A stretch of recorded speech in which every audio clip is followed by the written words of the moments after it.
I talked about food in my last video, so here's how I store it. As I put the food into this plastic bag, this is a waterproof and odor-proof bag so that critters and other nasty animals out in the wild won't be able to smell my food and therefore be attracted to it and where I'm camping or staying. So I put all of the food into this odor-proof, waterproof bag, and then I put this plastic bag into another waterproof bag to make sure it's double waterproof.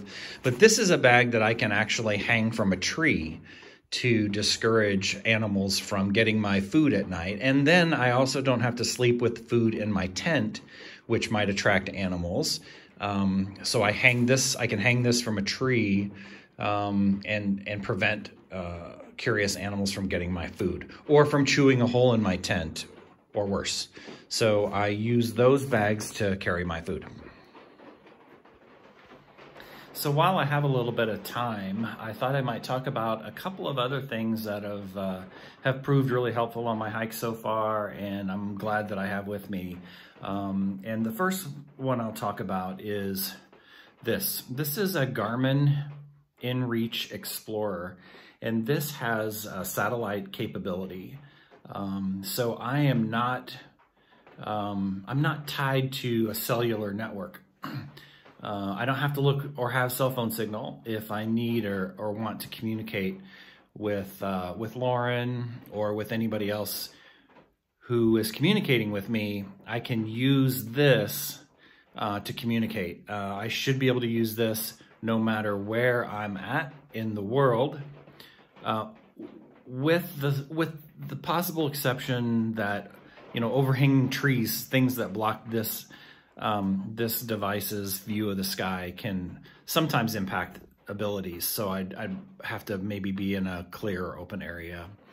I haven't really found that to be true all the time because I use this inside the cabin and it has worked just fine. So I don't think it's an all or nothing kind of thing. Sometimes it does, sometimes it might not. It doesn't, I can't really tell. But I've been able to text and talk with Lauren using this Garmin InReach when I've been out with absolutely no signal on my cell phone. So it's really a blessing.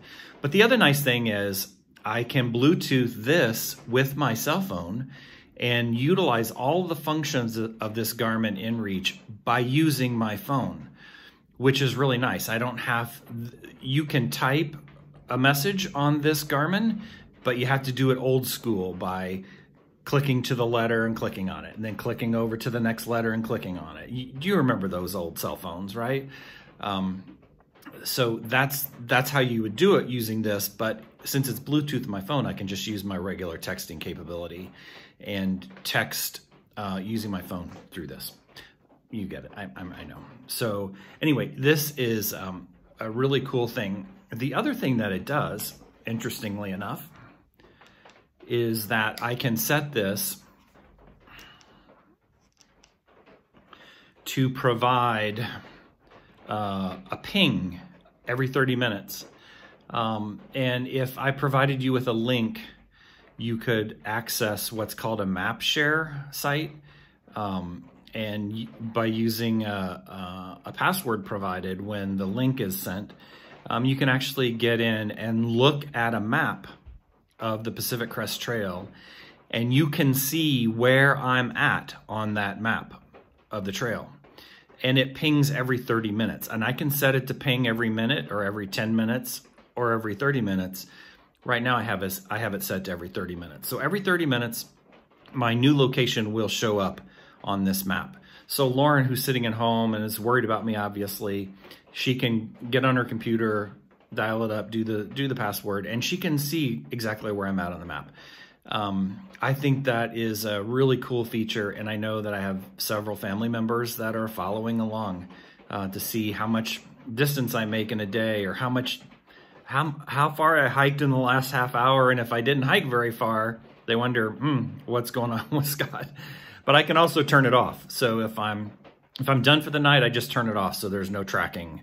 The next morning, I just turn the tracking back on and head out. So I really like this Garmin InReach Explorer. A lot of hikers use this for peace of mind with their families. So I like it. A couple other things I'll talk about in terms of things I use on the trail is this is, it's backwards on my phone. This is a Sawyer squeeze. And this is what I use to filter water. So if I'm running short of water, but I come across a creek that's flowing, you wouldn't just sit down on your knees and put your hand in there and scoop up some water and drink it. You run the risk of some pretty nasty bugs if you just drink unfiltered water along the trail. But all of that water is very useful for drinking as long as it's filtered. So you can do this a couple of different ways. You can stick a water bottle into the creek, fill it up with water, and then simply screw the Sawyer squeeze onto the water bottle, pop the top, and into your mouth. So all the water in the bottle is filtered through the filter, and what comes out the other end is perfectly safe to drink. And I've done that a couple of times on the trail already, where I've stopped at a creek, gotten some water, and filtered it using the Sawyer squeeze. This will filter water for a long, long time. There's nothing about this that's paper, or you have to change or clean. Well, you do have to back flush it now and again. And back flush it, you just pressure water through the through this end until it comes out that end, and it comes out clean. Then you have a clean filter again, and you can use it again to filter in the normal way. So this is invaluable on the trail. Again, it's the Sawyer squeeze. They make smaller ones that you can use that are just as effective, but the actual filter rate or the flow rate from those filters are much less. This filter rate is such that I can literally drink as I might normally using this filter. If I had a smaller one, I'd have to I'd just wait and wait and wait for the water to filter through, because the flow rate is so much lower. So this is a really great thing. Along with water, I'll also talk a little bit about this. And this is a bladder, a water bladder. And this is a 2-liter water bladder.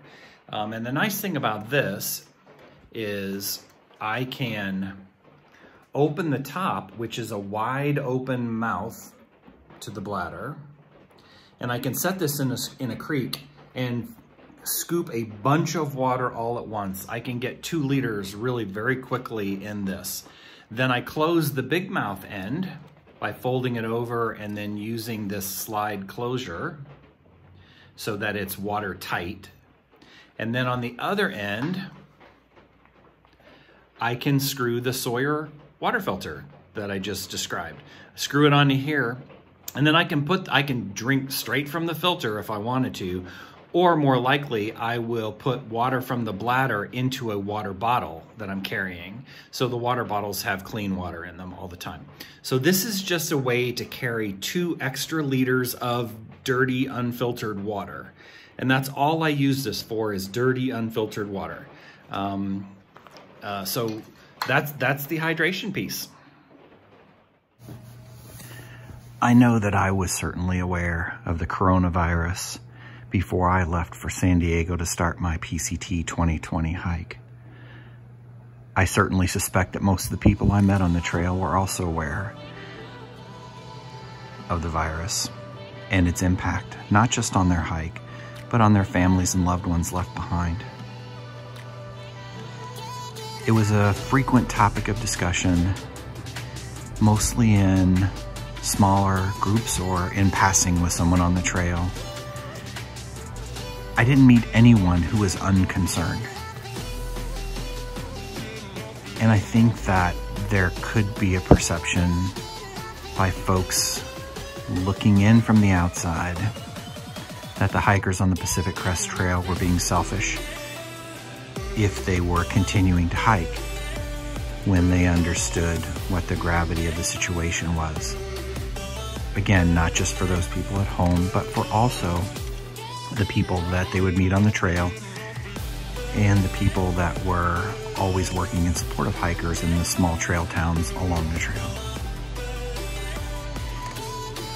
it was a difficult and complex thought process that most people went through in deciding whether to discontinue or continue their hike, as it was for me, until the Pacific Crest Trail Association, of which I'm a member, sent out an advisory asking that anyone on trail discontinue their hike, or if your hike was upcoming, that you postpone your hike.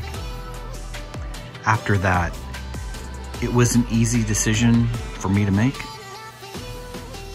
but on a personal level, it was a really tough decision. Ultimately, of course, the safety of those people around me, those people in trail towns, and the concerns I had for my family at home outweighed any personal considerations I might have.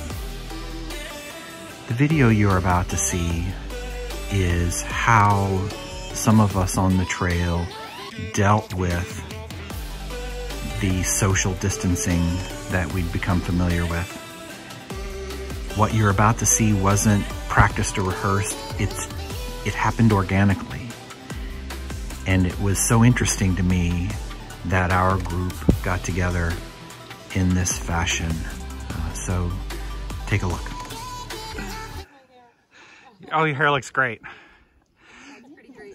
I'm not taking the hat off ever.